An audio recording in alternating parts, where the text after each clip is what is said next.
निकाल अनपेक्षित झालेला आहे। काय नेमकं कुठं आपण कमी पडलो?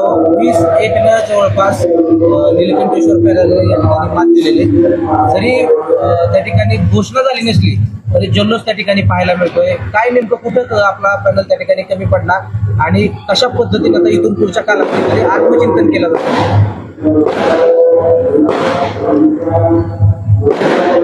या ठिकाणी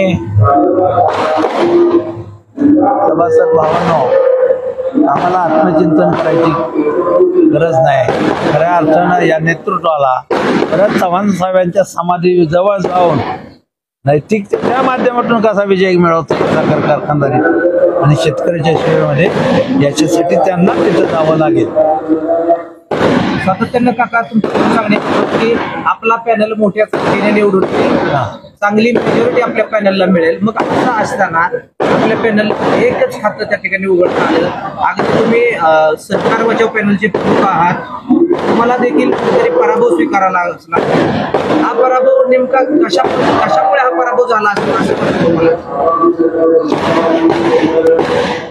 आता सांगितलं, सत्तेचा पुरेपूर गैरवापर, प्रचंड दहशत, दबाव, सर्व शासकीय यंत्रणांचा वापर आणि हे करत असताना जिल्ह्यातली सगळी यंत्रणा कामाला लावून माळेगावच्या सभासदांना वेठी धरायचं काम केलं गेलं। वोटिंगला पण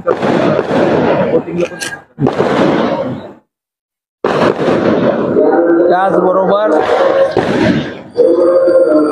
चुकीच्या पद्धतीनं कामकाज करून सभासद माळेगाव तरतरीत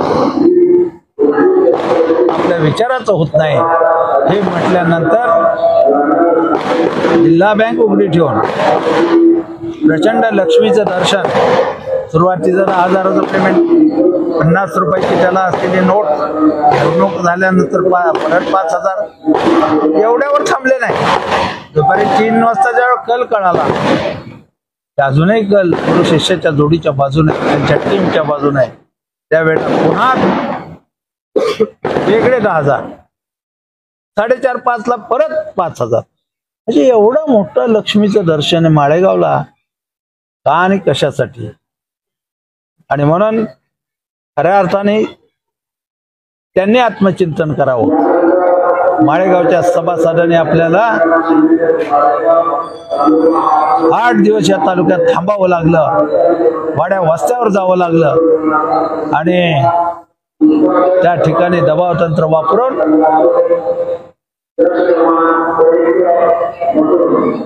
या छोट्या कारखान्याच्या निवडणुकीचं चेअरमॅनशिप स्वीकारण्यासाठीच एवढा प्रकार, शेजारचे 2 आमदार, 1 मंत्री, संपूर्ण जिल्हा कामाला लावून हे मिळवलेला विजय त्यांचा हा नैतिकतेला धरून नाही, एवढंच या निमित्ताने सांगतो।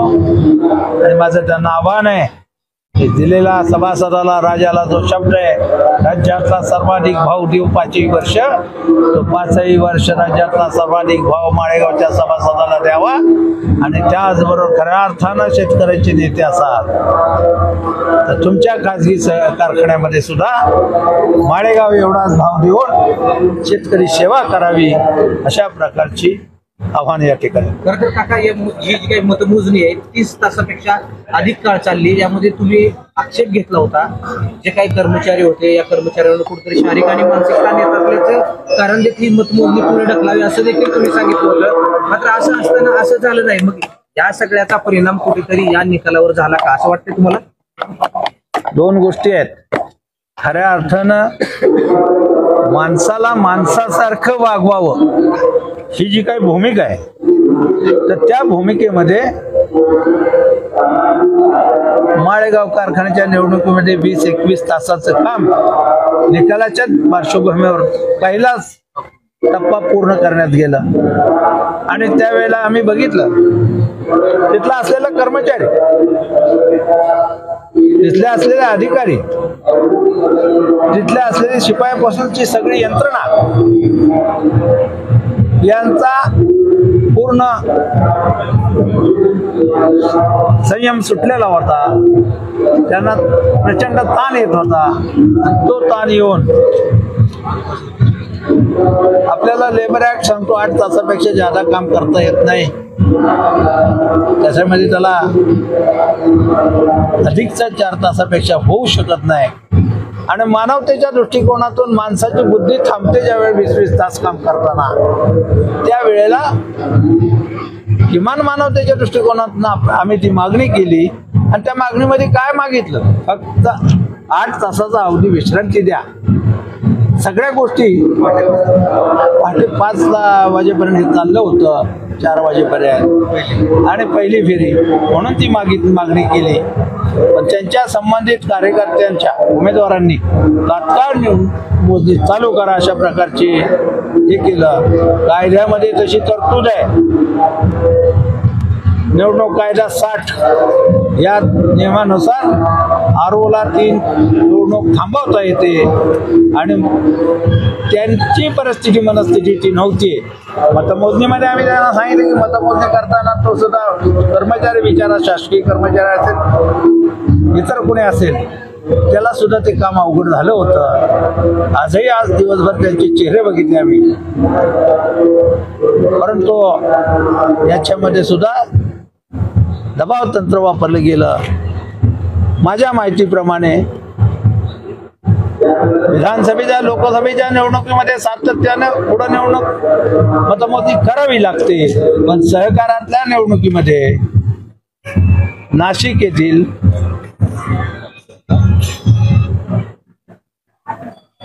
मर्चंट्स बँक नाशिक यांच्या निवडणूक मतमोजणी 3 दिवस चालली होती.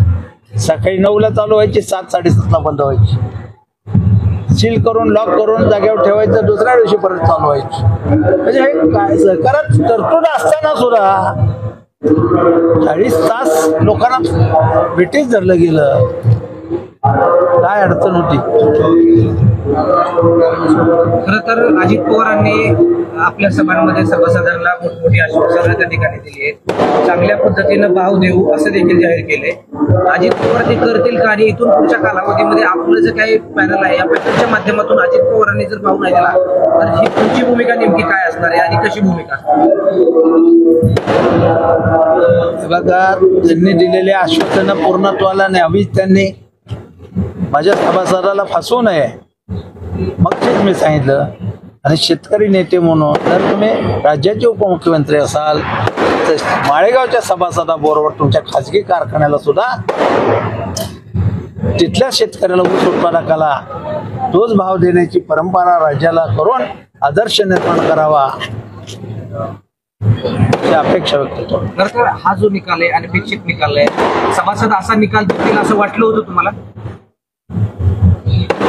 ते कधीही वाटलं नाही. जिव्यांना आम्ही सातत्यानं काम करत असताना सर्वसामान्य माणसाचं सभासदाचं काम अत्यंत प्रामाणिकपणे निष्ठुरपणे करत असतो. आणि अशा पद्धतीचा दोघांनाही आम्हाला निकाल अपेक्षित नव्हता. अजित पवारांचं पॅनल 20-1 त्या ठिकाणी आलेले. काय शुभेच्छा अजित पवारांना तुम्ही द्याल? त्यांना पुन्हा एकदा मुख्यमंत्र्यांच्या शुभेच्छा दिलेल्या आहेत. आता माळेगाव कारखान्याच्या चेअरमनशिपचं अभिनंदन करतो.